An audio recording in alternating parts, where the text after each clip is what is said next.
Hello. Thanks for attending today. We appreciate your time. My name's Wes Kranz, and I focus on our database products business here at Embarcadero.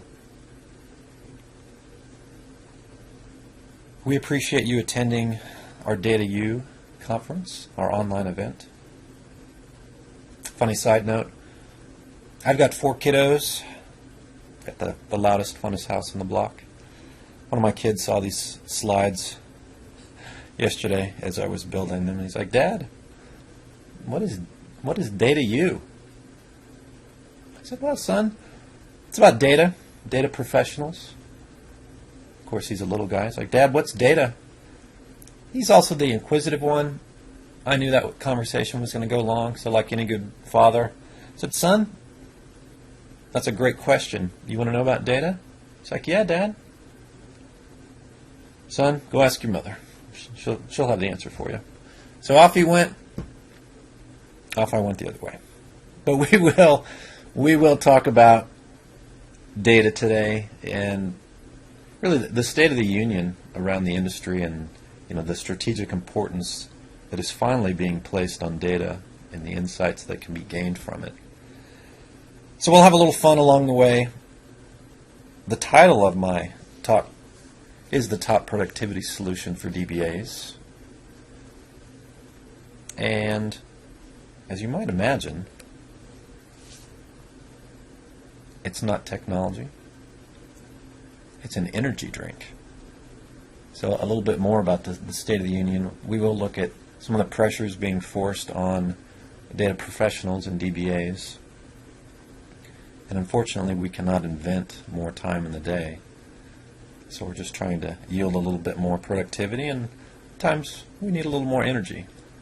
I am definitely no stranger to some of these energy drinks, whether it's later in the evening or right out of the gate in the morning. But it's kind of a sad state of affairs that those are the types of things we need to rely on. But it is what it is. So we will dive in and try to make sense of this. But hopefully through this discussion, we'll talk a little bit about the state of affairs kind of impacting the world of DBAs, talk about some of the contributing factors, look about the future, what's coming at us, and then at the end, just try to wrap up with some really pragmatic approaches on what you can do in the short term to try to get an edge. There's nothing that we're going to talk about that is going to immediately change the game, but there's little things that you can try, and hopefully you'll find a few that provide you a little relief from this fire hose syndrome we're all facing. So anytime I give a talk, I always like to focus in on a very basic principle, and on this one it's DBAs. I looked for a strong definition of a DBA, kind of roles and responsibilities, but I came up with something on a wiki that just cracked me up. Let me read this. The job of the DBA seems to be everything that everyone either doesn't want to do or doesn't have the ability to do. DBAs get the enviable task of figuring out all of the things no one else can figure out. I thought that was classic. Now, obviously, you might think a DBA wrote this, but, maybe this is the perfect definition of a DBA. I'm going to leave it at that. But safe to say, there's no shortage of work for a DBA. Unless you're a government. The Bureau of Labor always goes out and pulls statistics, look at different jobs, different categories in the workforce, and they spend our tax dollars. They looked at database administrators and found that only 25% of us work over 40 hours a week. Now, let's just say that that's wrong. We'll just be nice. We're going to leave it there, and hopefully they will spend a little less money on providing irrelevant statistics. Gotta love the government. As I mentioned earlier, we've got a bit of a fire hose syndrome. What does the future look like? That is what we'll talk about today. Now, I've got 4 kiddos. That may be one of my kids. What's his training gonna look like in the future if he's gonna be a DBA? Now, I would actually love to see this fire hose cracked on right now, but are there things we can do in the future to put a bit of a governor on that? Time will tell.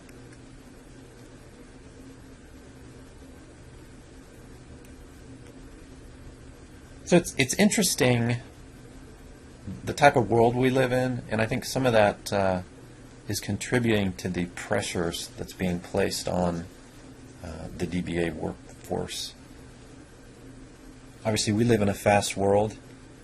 I'm actually coming to you today from Austin, and by the way, this is definitely odd, doing a conference and sitting in a room with a microphone, looking at walls instead of your friendly faces. But it is what it is. But anyway, I am coming to you from Austin, Texas. And right outside of town, the state of Texas opened one of the first highways with an 80-mile-an-hour speed limit. Why? Well, because everything needs to be faster, right?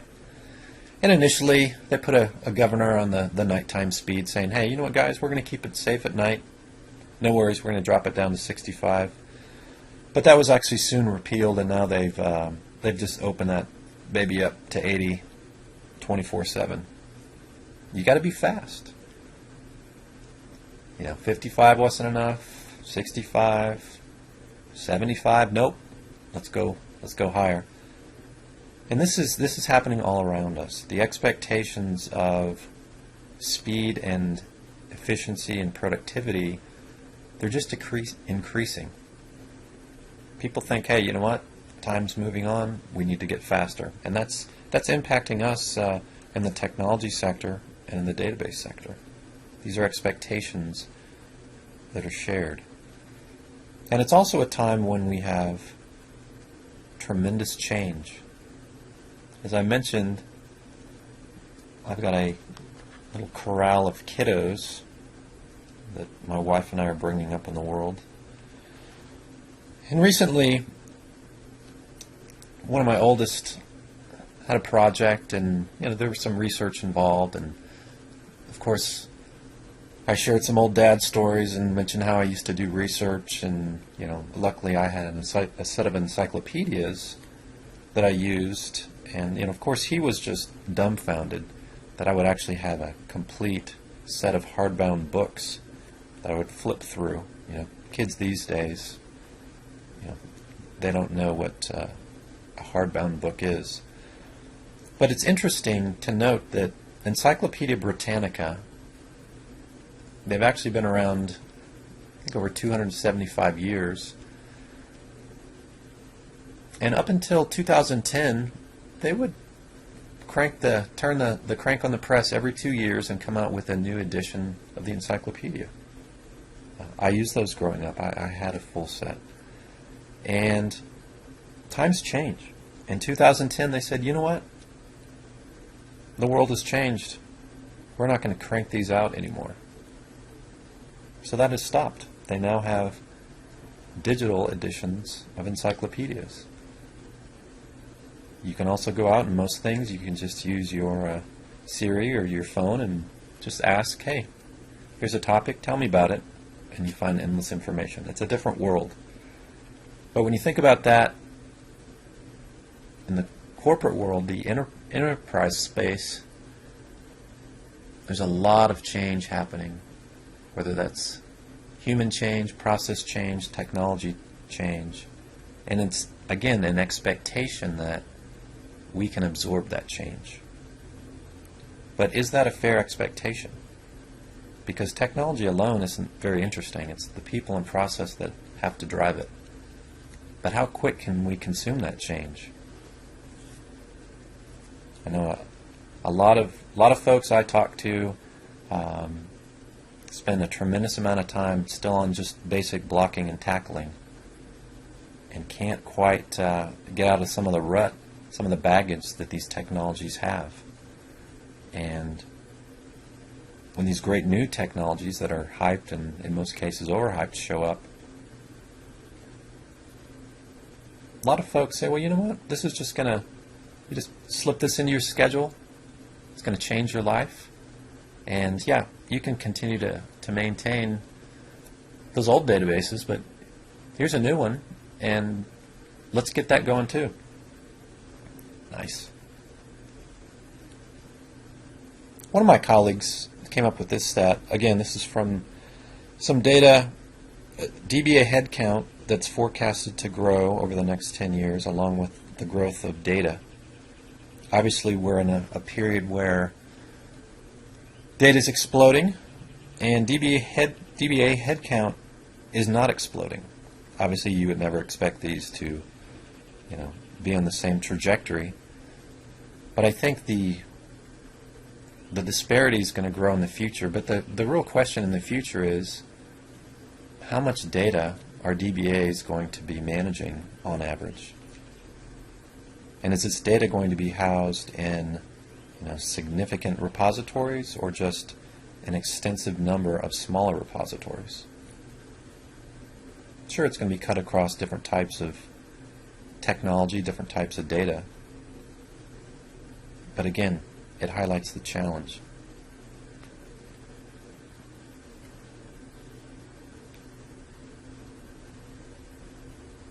The career of a DBA is interesting.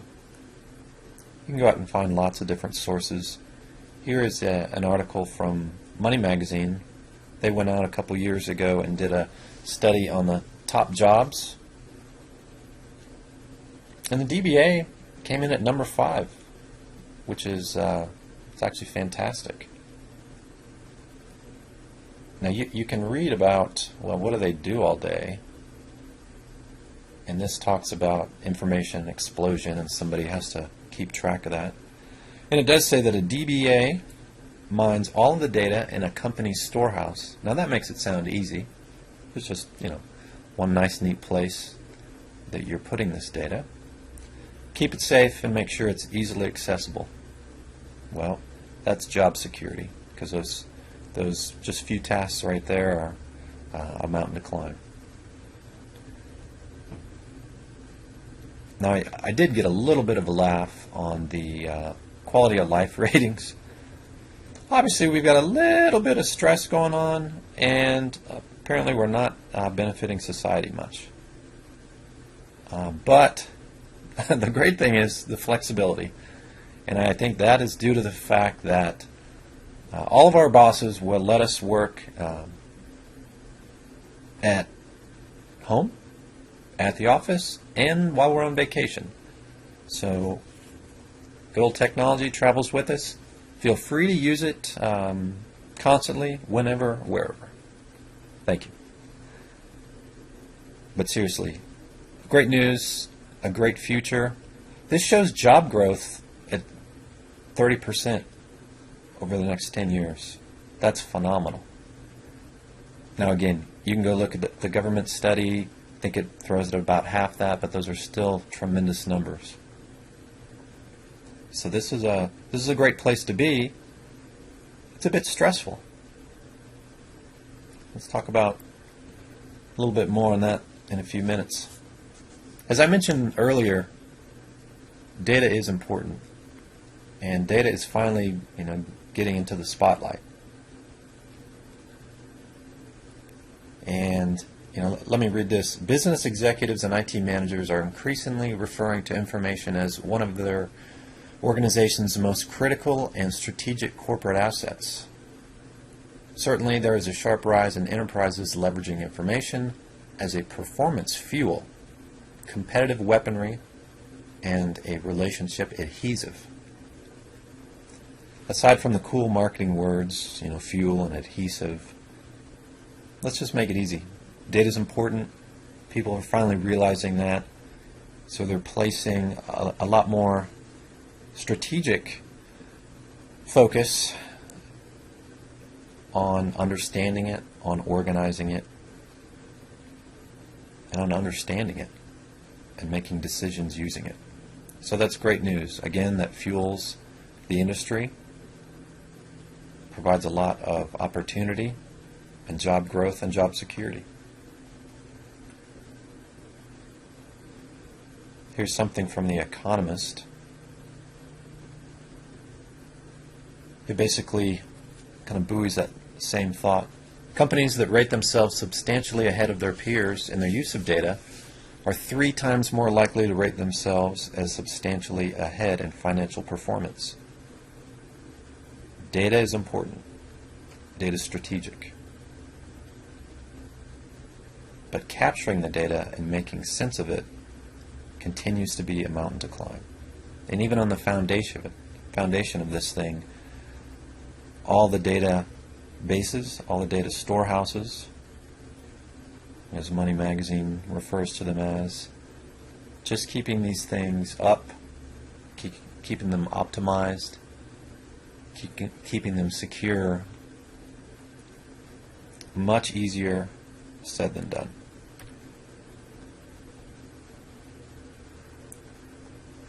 The new CEO of Microsoft recently talked about forming a data culture within Microsoft. Again, it's focused on, hey, you know what, data is important. We want to use that to our advantage. Now again, it's got some cool words in it. The language is a lot cooler than I could ever pull off. You know, he talks about data exhaust and data fuel and data dividends. What does all that mean? His goal is that really over the span of any day, he wants all employees, all engineers, to be able to look at data, analyze data, whether it's, traditional data from relational systems to big data, looking at server logs, looking at customer sentiment analysis, but basically the combination of all data that's available. He wants everyone to dig into it, to analyze it, look at it in different ways, and make sense of it. So that's the data exhaust. Some of these new kind of funnels of data that are coming in from big data sources. And then the data fuel is, hey, you know what? Once you start looking at it differently, making sense of it, that can give us new insights to increase our performance. And then ultimately, when performance increases, there's your data dividend, which is ultimately money in his pocket, money in the pocket of Microsoft employees and stockholders. And ultimately, on top of that, it's their customers.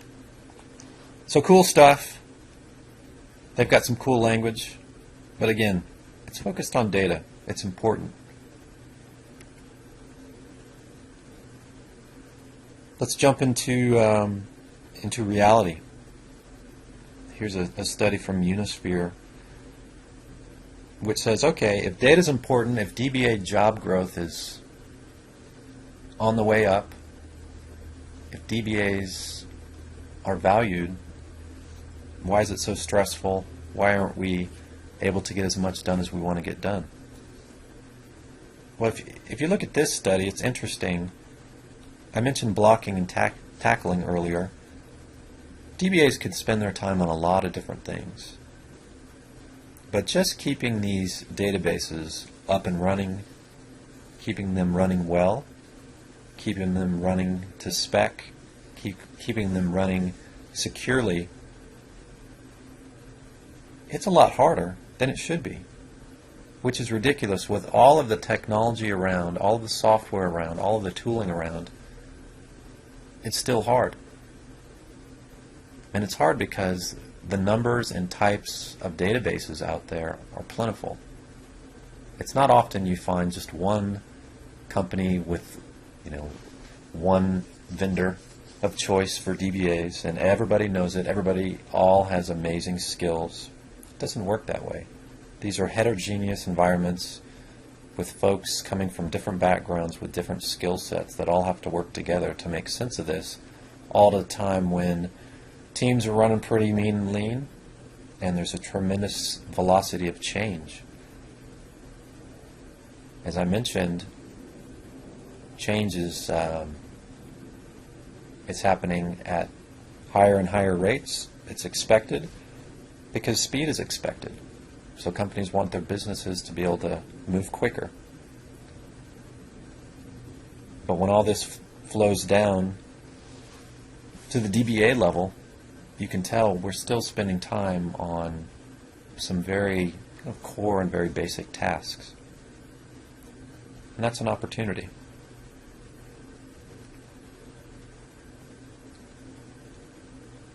Where's this thing going in the future?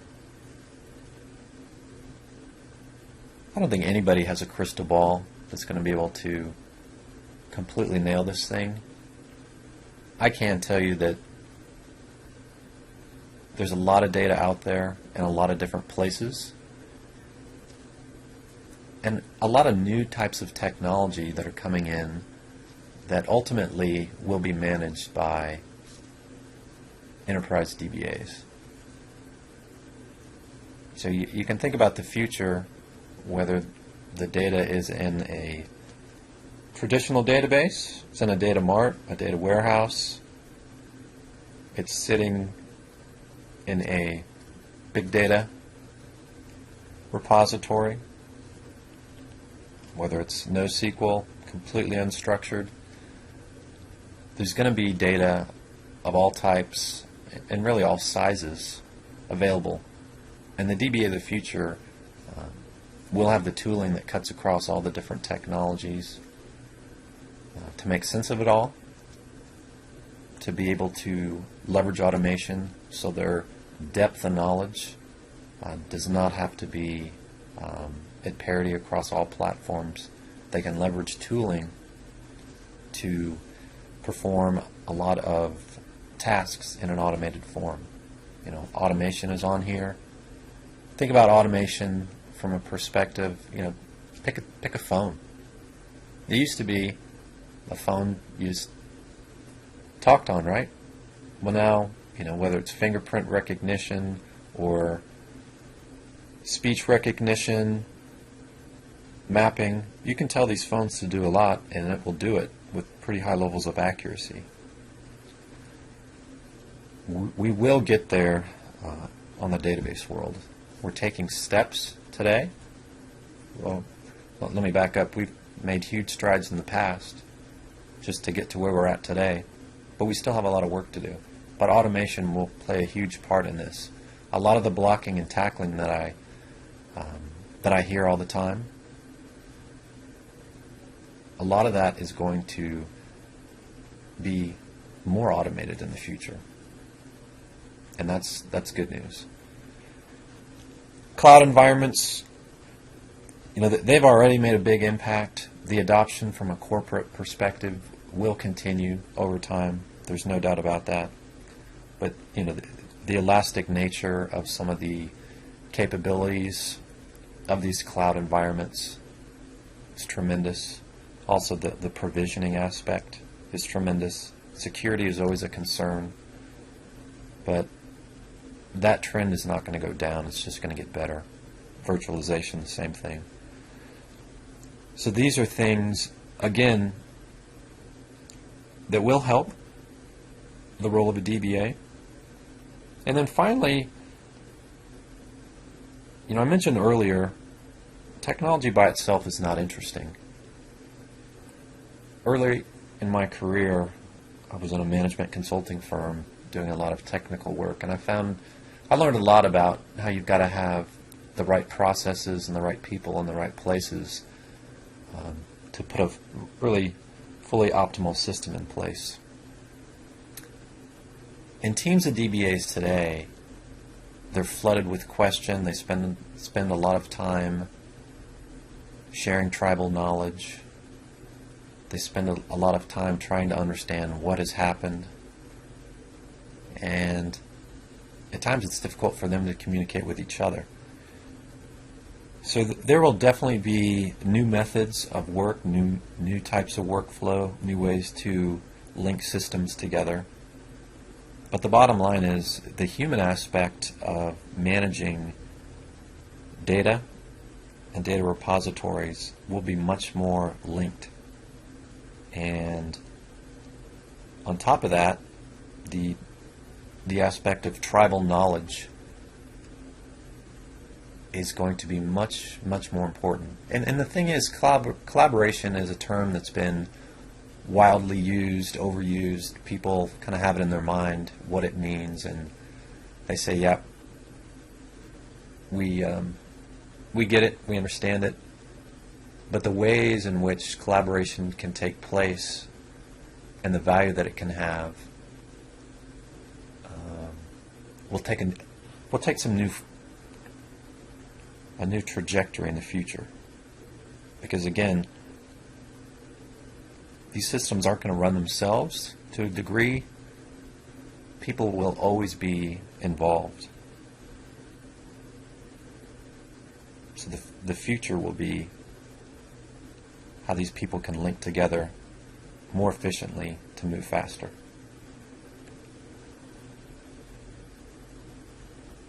So what's next? I'm a simpleton. I've been a huge fan of the Staples Easy Button advertising campaign for a long time. You hit this button and it says, "Oh, that was easy." Life is way too complex, no matter what aspect you're looking at. So I think simple solutions will always rule the space. I think everyone needs to look at their environments and not try to change things overnight. And I think we need to start small. Again, I've got 4 kiddos. I have been completely focused on baby steps with them and with my life. And it's something that carries through to the corporate environment. We've got to start small, start focused, show progress, celebrate the success, and move forward.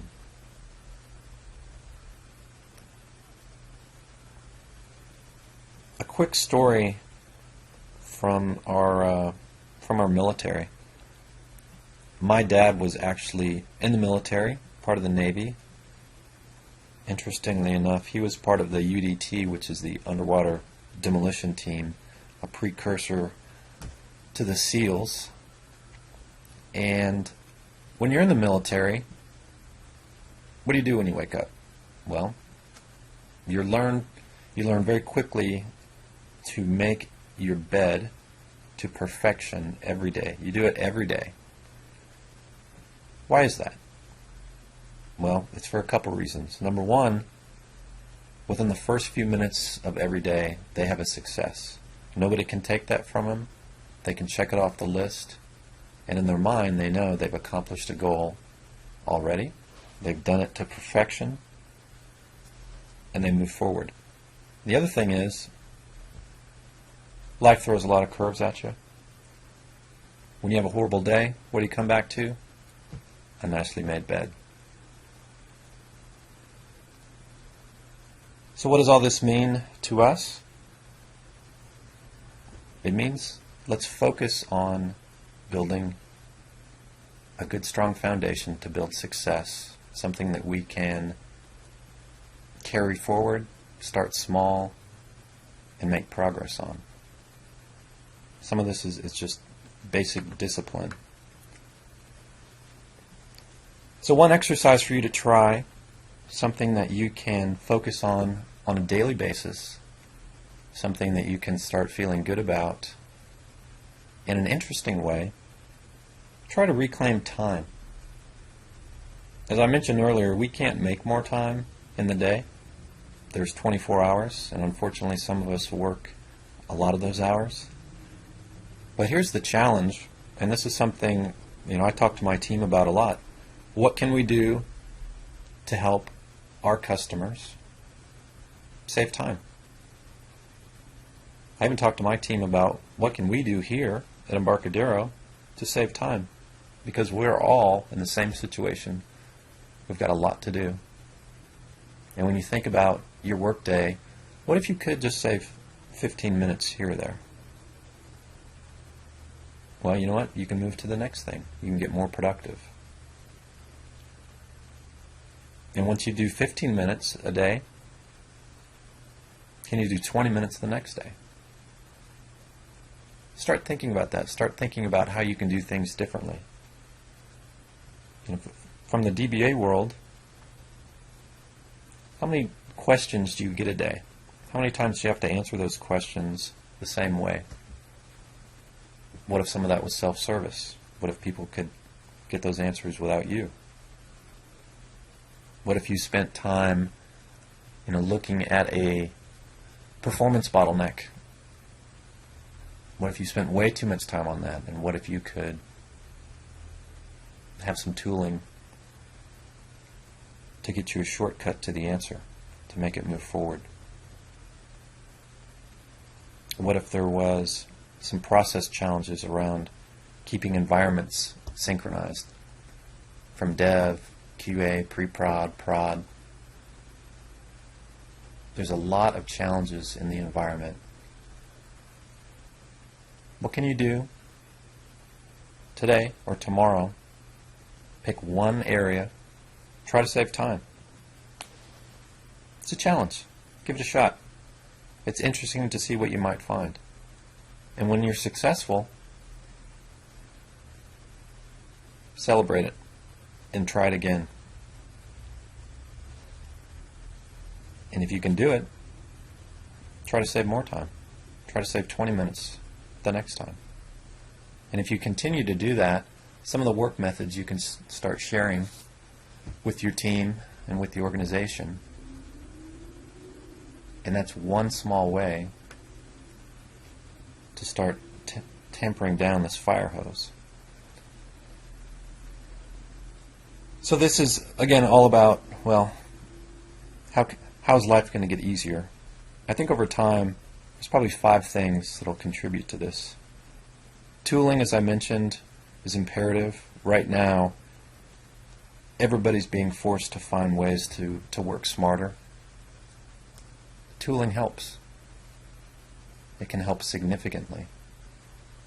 Controls, command and control, understanding what's in your environment, what's happening, and when things happen that are troublesome, how do we address those? And before things happen, how can we proactively know? So it's kind of the old command and control paradigm, because some of that takes knowledge, and then once those things do happen, what do we do? How do we coordinate resources? How do we dispatch communication? How do we learn from our experiences? How do we kind of embed that in the tribal knowledge? These are all things, again, that probably sound pretty high level, pretty practical, but these are baby steps. Across all 5 of these things, there are, you could say these are all part of a much larger solution set that is kind of the ultimate DBA suite.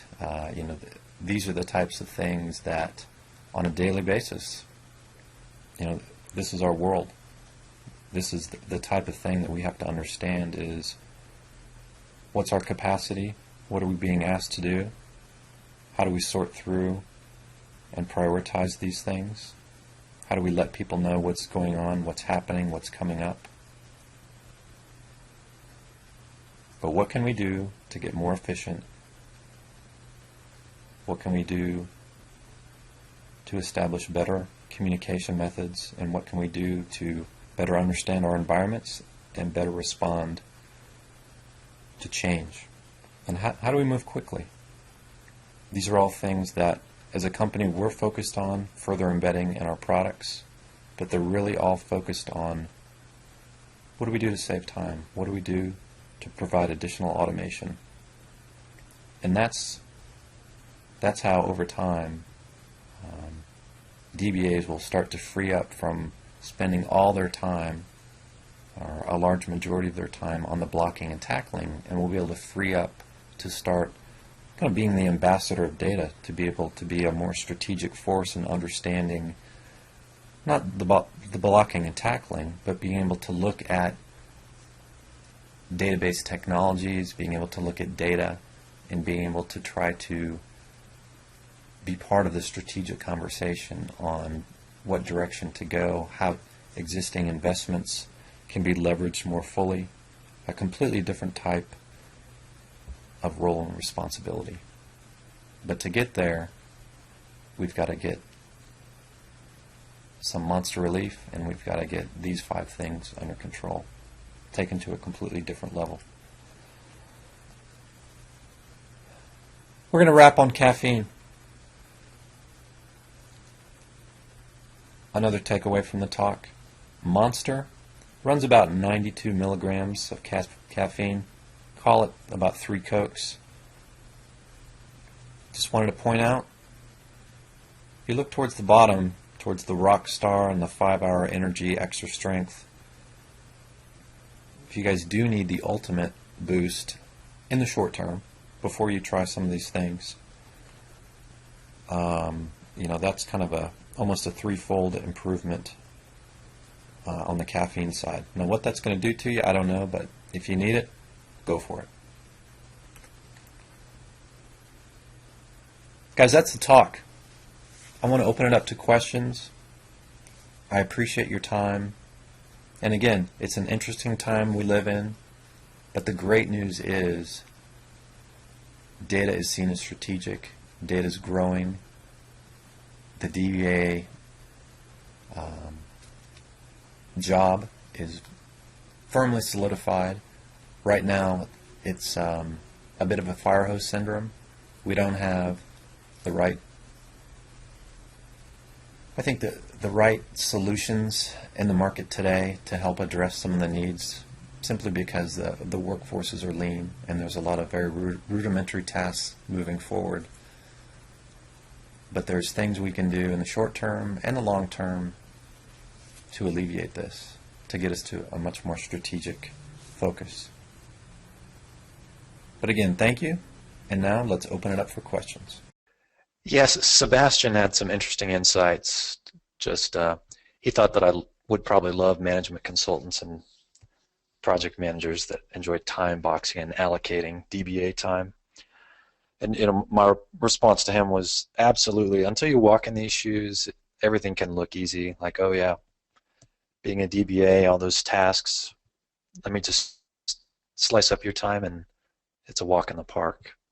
So absolutely, until you've been in the shoes, there's nothing like a little reality check of being a DBA. Lindsay also had a nice comment. She said, thanks for this. I know it isn't a technical presentation, but one we all need to hear every once in a while. Thanks for being brave enough to share your stories and possible solutions. Yeah, and I appreciate that comment. I really do. I know the agenda was loaded with a lot of very specific technical sessions, and I wanted to take it up a few levels and just look at this from the top down. Sometimes kind of lose sight of the forest through the trees. So it was interesting for me to think through this, to put it together, and a lot of this is some of the guiding principles of our product strategies, and it's a very simple approach, but at the same time it's very foundational, because once you get this stuff right, it's a game changer. So we're excited about it. And then let's see, we've got a philosophical question from Sebastian. Isn't it the proliferation of different types of databases a failure to implement the relational model, a mathematical one with Boyce Codd and all the others? Input data once and be able to retrieve it without further processing. Oh, if it were all that easy, absolutely. Who would have thought, 20, 25 years ago when we all started, really looking at this in data warehouses, how complex it would have gotten, different technologies, different vendors pushing different standards.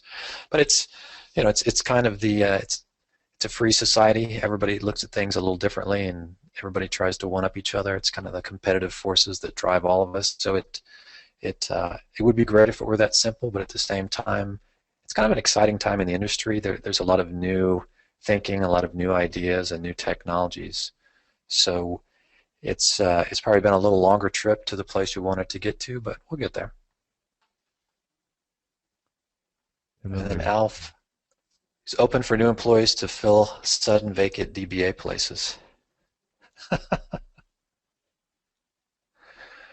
Well, vacancy among DBA teams is interesting, and that's something where we've heard a lot about tribal knowledge and trying to make some of these folks productive because they don't have some of the they may have some domain specific knowledge or platform specific knowledge, but not the true industry or business flavor, and that's a challenge. And those are also things that we're looking at, trying to provide solutions to alleviate some of those pains.